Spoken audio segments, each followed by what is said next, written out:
Welcome. Thank you for joining me on the Fight with Depression podcast. My name is Christopher Boussard, and this episode today we're going to be taking a look at hope.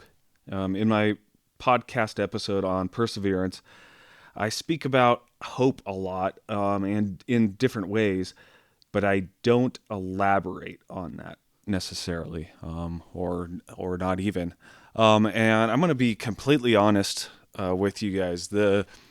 The reason that I'm putting this episode out and to the drive behind it is I got some feedback on that episode of Perseverance I got some feedback from several people, but one of my buddies said that he had somebody, they were talking about it and had some good feedback and everything. And I don't know, who it was or what the topic or what the thought behind it or what the conversation was, but I guess somebody said, well, you can hope in one hand and you know what in the other, and see which one fills up first. And that's nothing new. I've definitely heard that before, but it got me thinking, and we really talk about hope in many different ways, but what question I was asking is, what do people really mean when they say hope? We often think of it as, I hope I'm going to win the lottery. That it's something that, it's out of my control. I hope that happens. And that's kind of the idea behind that statement, is that it's just a blanket, I hope this happens. And Benjamin Franklin says, "He that lives upon hope will die fasting." And if you fall into that mentality that hope is just a wishful thinking, so to speak, then you can't live on hope. It's the same thing as just saying, I hope I win the lottery. But is that really what hope is? And I, like to look things up and kind of research things. And I also like thinking about the different types of speech and different verbs and, this and that. And the word hope is, it can be a verb or a noun. And, I'm, writing a book. I wrote a previous book. And so I enjoy stuff like that. I'm definitely, I would say I'm better at writing than I am speaking. And unfortunately in the English language, we really don't have very many words to describe different things, and we use the same word to describe many different things, and unfortunately, that's lost in translation, so to speak.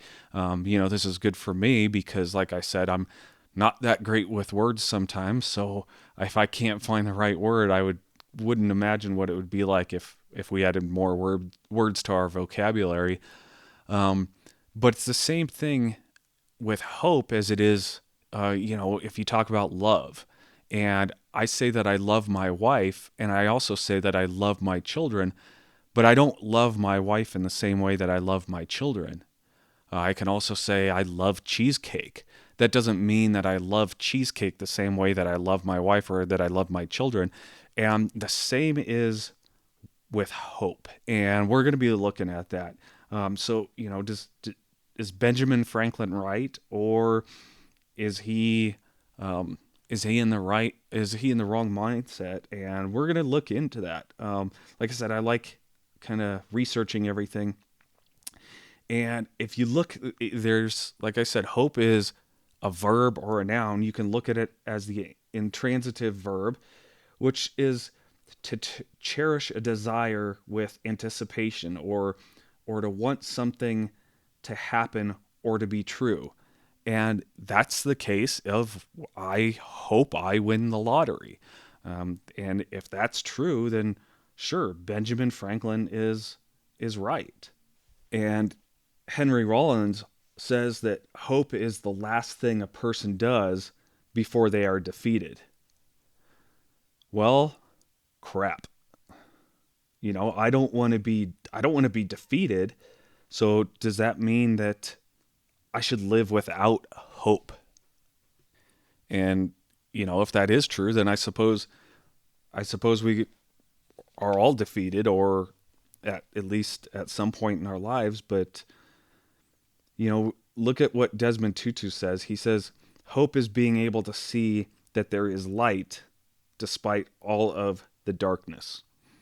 And that doesn't sound like that intransitive verb to me. So then is he wrong in what he says? But why are there so many different views on hope? And why are people so quick to dismiss hope as a characteristic of the weak? Does that mean I'm weak if I live with hope?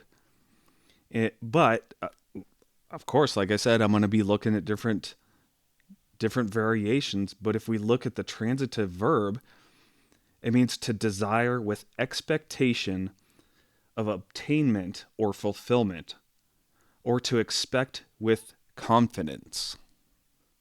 And to me, this sounds a lot like Hebrews 11:1, which says, "Now faith is confidence in what we hope for and assurance about what we do not see."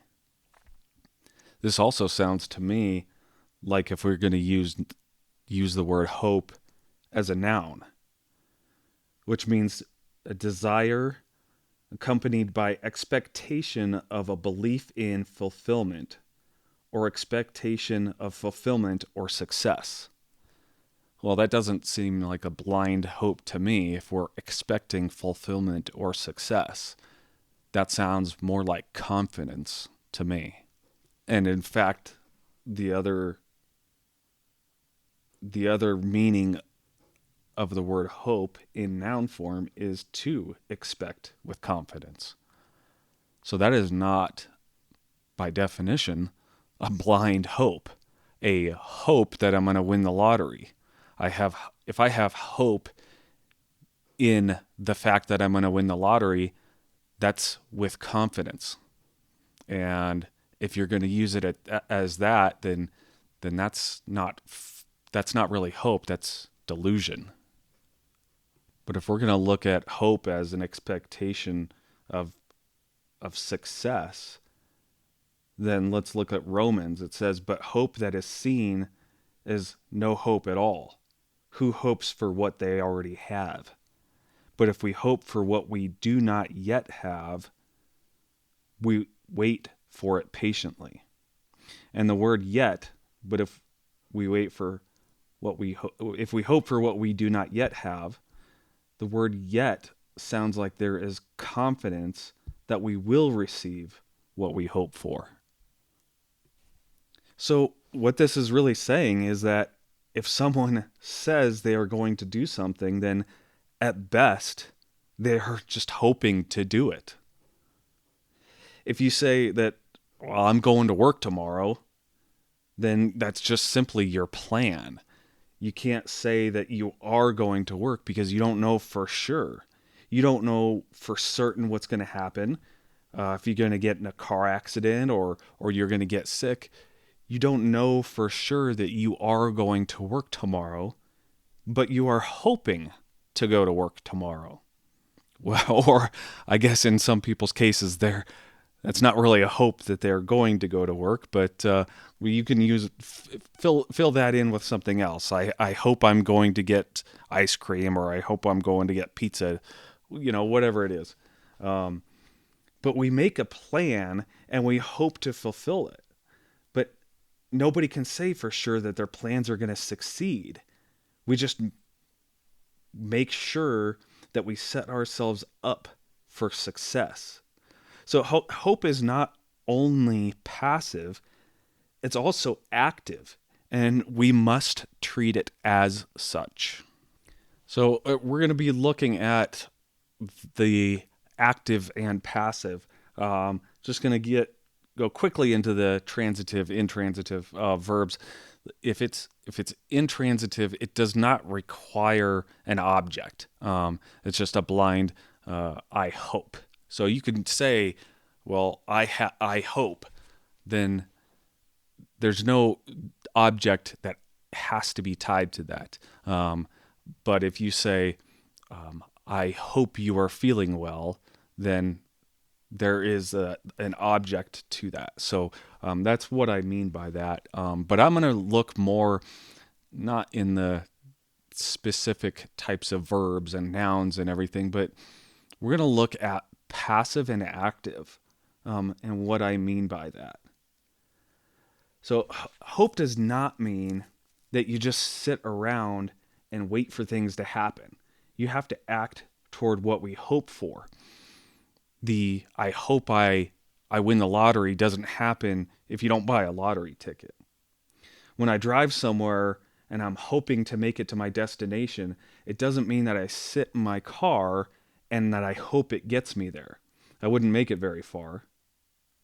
But I drive my car, I turn on the ignition, I turn the steering wheel, and I do everything within my ability to get there.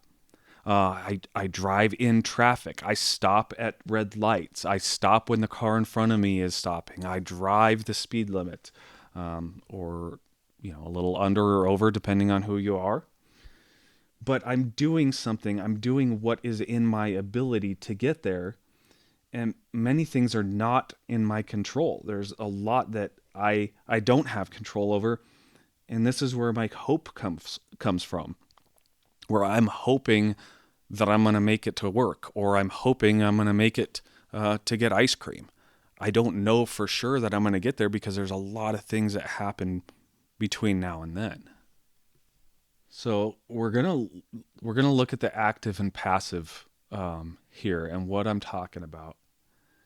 So if somebody's going in for surgery, I can tell them, I hope everything goes well. This is passive. It's out of my control.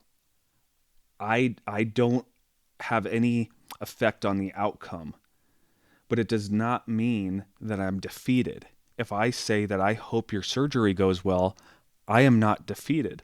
I'm putting my hope in the surgeon who's performing that surgery. The surgeon has an active hope, however.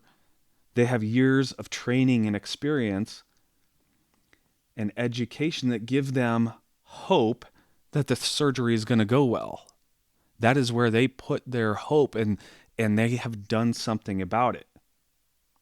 If I'm at a house fire, the homeowner can say, I hope that they put the fire out quickly.